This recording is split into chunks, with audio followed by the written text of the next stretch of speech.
Hey, it's Seeking Sister Wife, A Distant Dream, Season 4, Episode 6. We're running a little late today because not only did I have to do some coaching that I do for writers. We got an extra horse this morning. A pony showed up. A miniature horse showed up. John called me and said, "What did you do?" And I thought he was serious. And I was like, "Oh my gosh, what's wrong? I didn't do anything. What's happening?" He's like, "There's an extra horse out here." So what are you talking about? Just walked under our electric fence. We have right into our horses. We have a little kind of thing that we keep the horses in at night that has, you know, like elk paneling, so like little like sheep wire, and then a big area around it with electric wire. And yeah, he just walked right underneath there and was up snuffling on the horses that were hanging their head out, and took us all morning to locate the owner. And then she came and got him. He's an escape artist. She actually got him because he escaped from his last home, and they were eventually like, "Well, if you want him, you can have him." So maybe we'll see him again. That's 10 times more interesting than this show we're going to talk about. Yeah, so that was our big excitement this morning. This feels like one of those filler episodes. Not that any of them are super outstanding, amazing, but they're not. 1 minute so far. Really eating up the time. No, but definitely felt like one of those episodes where something, I'm hoping something big happens in the next episode, where they're like, okay, let's get everyone into place, and then something big will happen. Because right now it was like we went from the Merrifields. Like you could tell me that I missed an episode, and I believe you, because last time we saw them, they were with Leah. They were having all those conversations, and now they showed them staying in their RV, and I turned to John and I said, I thought they were still on vacation. Like, what happened? We never saw them saying goodbye to Leah. We never saw any of that, right? And you were like, they lived in their RV. And I'm like, yes, I know that part. But last I saw them, they were at some Airbnb in California. We didn't see them saying goodbye to her. We didn't see anything. And I'm pretty sure she just ghosted on them. And then the producers were like, hey, would you be willing to have a FaceTime so we can film you actually breaking up with them? Because she was very much like in her car, like, okay, so you guys are just a bunch of red flags. Everything that I said that was important to me, you said no, was a no-go. The chemistry didn't work.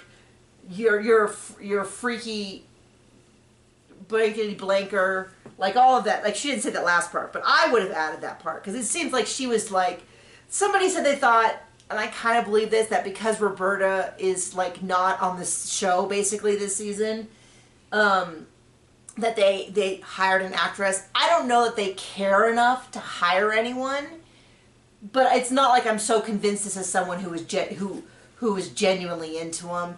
It always seems like... that is hard to believe. It always seems like none of these people talk at all. Like, it's either they're like, "Hi, welcome to your interview to join, you know, the Merrifield family. Will you fill out this 9-point pace course?" Yeah, let me explain how I think polygamy is. Yeah, again, for the millionth time, to the viewers who've heard it all 1,000,000 times. Or it's like, "Oh, so are you married?" Like, it's this level of like, have you ever spoken to this person before? Now, I know that some of this is the producer saying, hey, can you have, and I'm going to get to that later on. I think there's at least a few examples in this episode where they ask questions and have interactions that they've already had before.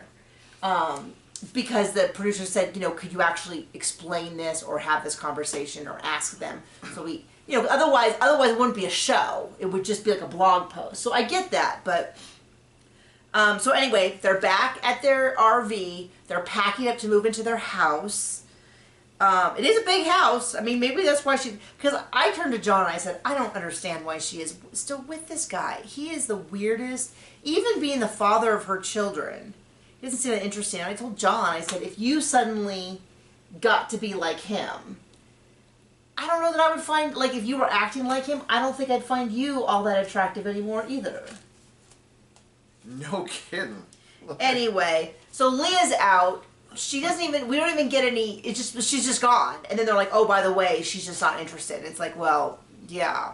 But I kind of, after we dragged through 4 episodes of Captain tuck his jeans into his cowboy boots, we could have gotten some closure from Leah. I would have loved, like, they could have taken away, I don't know, all the rest of this episode and interviewed her specifically. And that's kind of why I think maybe she's not an actress, because if they paid her to be on this show, they would have been like, we need this on camera, in person, we're going to make it a full episode. And instead it's like, 5 seconds of a call. Here's the daily rate for a small call. Anyway, okay, so now I'm talking about Roberta. And I'm getting for someone who's like, oh, you're the love of my life, I love you so much. And he's bawling, oh, I love you too, baby. And then he's like, Danielle, get out of the picture. She hasn't done anything. Like, they think that she's going to move from her country to move to America to live. And she can't even pick up her visa and passport. Like, that's some really big red flags. Now, I know in other countries that's a very big deal. We used to work with some people who came up from Peru. And them getting their passport involved taking a bus. Oh my gosh, what an ordeal. A bus up to their visa was the big thing. The visa. Well, I mean, she doesn't even have a passport. Yeah. But it was a whole thing. It had to get all arranged, partially in America, partially there. They had to take a bus, hours, the road washed 24 out. 24 hours of bus ride. Maybe not to get that it, long, but really long. And then you couldn't buy their tickets until they had it, right? Something like that. Something like that. I don't know, but it was a really big deal in Peru.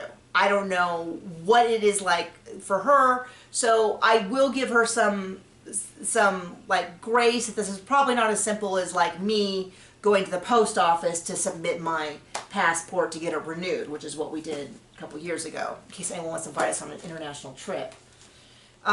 Anyway, I'm just joking. So I can lose a kidney? So I know it's kind of a bigger deal, but it is sort of like if they're thinking that she's going to move and she's not getting that stuff, I mean, maybe it's a physical hardship, but it also doesn't sound like she's in the best place then to leave the country. And I didn't hear them mention K1 visa, so is this just an extended visit? That's kind of what it seems like. And well, I mean, they got divorced, so he could marry. I think they're legally married. I don't know how the K1 visa works if you're already married. I guess if someone knows, you could go ahead and fill us in on this. Did I say 2 minutes? Oh, 7 minutes. Okay. Danielle, they're talking about it, and Danielle, who this whole season has been like Captain Polygamy, now all of a sudden is like, we've never really lived as a polygamous couple. It's going to be a really big deal. Waterworks, let's leave. And it's like, yeah, it's getting real, isn't it? That, this is your new house and this woman's going to come live with you, and every single day she's going to be taken away and likely from her kids, which is like the big thing is like, and we see that with the Foleys, that bringing in a new woman seems to take away a lot of time from the kids. And should we just go right to him? No, brother. Foley, so I have a lot of issues with him. If you've watched any of my reviews, you know that I feel like anyone under 18, and even when the kids get over 18, is like a no-go area. They're not legally able to consent to sign up for this show. They're kids. I feel like it's really selfish of the parents. I think it's one thing if like the kids appear on the show and the parents protect them and make sure that they're presented in their best light. There's nothing really that's going to embarrass them. Because most of these people have their heads on straight anyway. I know. I'm prefacing this because that's where my real anger comes, which is he dragged his underage, or I guess his son's 18, but I still kind of feel like he's still, you still should be protecting your 18-year-old kids. Drags him onto a show. They've made it clear they know how she feels about this. There's been a long, ongoing problem. It's really clear that I don't know whether he thought if he brought her and filmed her that she would be forced to say it's all good, like the son does, or whether he brought her on the show knowing how she felt to drag her across the coals in the interview. And it kind of feels like neither one of those situations seemed particularly great. Because he admits that this has been a problem since the wife left. It's been really difficult, and she's had a lot of problems, and she's had a problem with Brenda. And it just feels very much like, now maybe the producer said you have to have the kids on the show for us to have you on. I don't know. Maybe it just seems like if there's one way to make the situation worse in terms of the relationship you have with your children, this would be the way to do it. And doesn't call her names like Cody Brown did about his kids sometimes, but really, I really felt for his kids. I don't have much else to say. Like, it's a continuation. There's nothing really new that happened this episode versus the last one. Definitely not anything new. For him, other than, I will say though, when Brenda's like, oh, it's, you know, this is really tough, and then she's like, and then the Jaden said, if you, it's basically it's me or the other girlfriend, and I was like, well, we know that he's not even going to pick his current wife over his girlfriend, certainly. And I keep coming back to something he said where he's like, well, for the past few months I haven't been visiting as much. And he said it's because of his work schedule, but he's been dating this whole time. And so I think it's, to me, it seems pretty obvious that when he's dating someone new, the kids get kicked out in terms of attention. And I think she knows that. Anyway, well. So that's really unfortunate. It makes me really uncomfortable to watch. It makes me feel like, you know, if you're a good parent, you're at least trying to protect your kid by not going on TV, putting them in a position where they say really harsh things to you, to your face, where then you say harsh things back to them in private in an interview.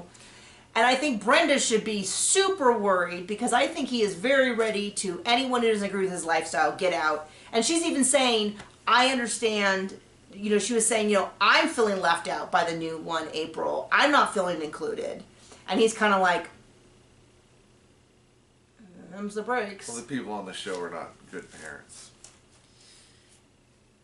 So, the Davises, Nick. Which ones are these? This is Nick, April, Jennifer, and Danielle. They like I said, Gross filler episode. Me out. There's something weird. Now, this is the thing. I think they're just in a throuple. That's what I think. If that's the case, I wish they'd just say it. It's, for me, it's not like there's like, oh, well, like, polygamy is amazing, but a throuple is inappropriate. It's very much like, I'm not involved in either one for reasons that have to do with what I want from my life, but I don't necessarily see how. I know that on polygamy, they're always like, we are not in a throuple. How dare you? How dare you imply that? And it's always like, I don't know where you get off your high horse. Like, if you're saying that more relationships other than polygamy. Polygamy. That's a new one. Other than monogamy are valid, then where do you get off saying, well, our version where one guy has a bunch of women is far superior to the version where everyone's in a relationship with everyone? Like, they would say they're in a relationship with everyone, but these are just that. But they're always so like, but them all sleeping in the same bed, and then like him hugging one and kissing the other, and the other one going in for a kiss. It definitely, and the girls dress alike. They all share the same bed. Definitely feels like they're a throuple. And then, okay, his whole like, I have this big sex drive. I don't know if one woman could satisfy me. Oh, so disgusting. It just feels like, well, first of all, it's a humble brag. I mean, it's definitely Ain't not. nothing humble about that. Right. The other part is like, then do I get to say that I have a big money drive and I need multiple men to satisfy my money drive? Like, it just definitely feels like, yeah, we all have stuff that if we had our way, it would just be, you know, for me, it'd be like cash, cash, cash money, baby. But like, that's just not how that works. And for him, it's like, I have this big sex drive. And it's like, okay, you have this great sex drive because you literally do nothing else on earth. He doesn't drive. He doesn't work. He doesn't, you know, I'm a stay-at-home dad to a 15-year-old. I'm sure the 15-year-old is like, Dad, go get a job or something. Like, give me a break. The kid goes to school, does more work than him. So, like, him saying, like, I have a big, it's like also another way of saying, I have all this energy for sex as I'm literally not contributing anything else to the relationship. So I'm not super impressed with that. They keep talking about how Danielle has all these red flags. I wish Danielle would be like, I got some red flags for them. They say that they're all in a relationship with him, but, you know. And then they're like, we're going to all share one bed. Well, first of all, as someone who gets up and piddles in the middle of the night at least once, like, what are they doing? Like, scooting out and, you know, sliding to the bottom of the bed and getting out. And he's like, I like a small bed because it's better for, and it's like, oh, we get it. You're a guy who likes to, we get it. You made it really clear. But this is, I'm not buying that 4 people, those 4 people are fitting in any bed that is conventional. It sounds like maybe they got a bed with 2 king beds that are attached with a something. There was something because they were like, there's a crack in the middle. the things they're leaving out and the things that they're including are really baffling to me because I feel like all the questions I would ask, like sit down and goes, okay, so 4 of you are going to sleep in a bed. How is that possible? Like most beds are, even king size beds, when our son sleeps with us in a king size bed, it's still tight. Not big enough. And he's 5. So I kind of go, and of course he sleeps like this. So that's part of it. I assume that they don't sleep like Pretty this. sure I got that from you. Possibly.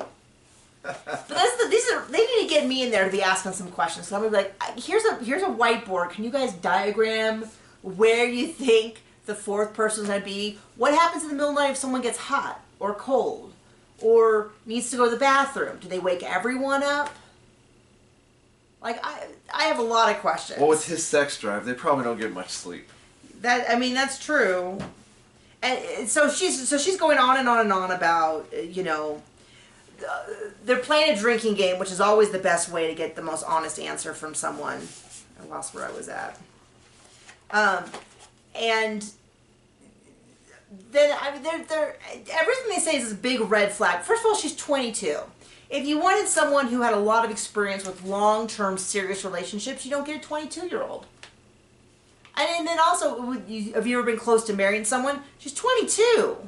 I would say that for most 22, this is not the case. And before I met you, I didn't get close to getting married to anyone. You were waiting for me, babe. I was waiting for you, and no one else would want me. All there is to it. That's a bunch of bull. That's okay. I only need one, unlike everyone else on this show. So all I have is they all share a bed, sex drive, all share PJs, and are they to play? There's just not much else to say about them. Did we do the Philippines? That's the last one. Ugh. Last one, City and Tasha. Once again, thought it would be interesting, didn't. Gets there, sees Ariel or Ariel. They pronounce her name differently throughout the season. He comes and sees her. He's like, take off your mask. She's like, it's the middle of a pandemic. Our country's more, about masks. You're so pretty. You're so tall. Hug, hug, hug. I'm so happy to see you. Let's call Tasha. Tasha, yay. You? Well, then later on, he's like, can I kiss you? And then she's like, sure. And then he goes to, Louis went to kiss her. And she's like, oh, I didn't think now. I thought maybe it was more romantic. So then they have a dinner and then they kiss. But this is the one where I think they had to be repeating conversations that they already had, because he says, I have a transgender child you have a problem with. Is this something that you're okay with? And I was like irate, like, you went all of the Philippines, you're courting this woman, you're hoping to bring her to the family, and you haven't discussed this. You haven't discussed something very basic about your family that could harm your children, and then there's this unnaturally long pause, and then she goes, no, of course I'm fine with it. And I was like, as long as you're fine with it. As long as they're fine with it. They're healthy and you're fine with it. Whatever. But my point is I went, oh, they did already discuss this, and the producers asked her to have a discussion on camera. Because the pause was so unnaturally long that it was like, for her just to be like, no, it's great, is like, oh, okay. They wanted that so they could cut to a commercial break. That's at least my opinion. That's what I think happened, because it was so weird to me that they would get this far, and he's like, that's why we moved.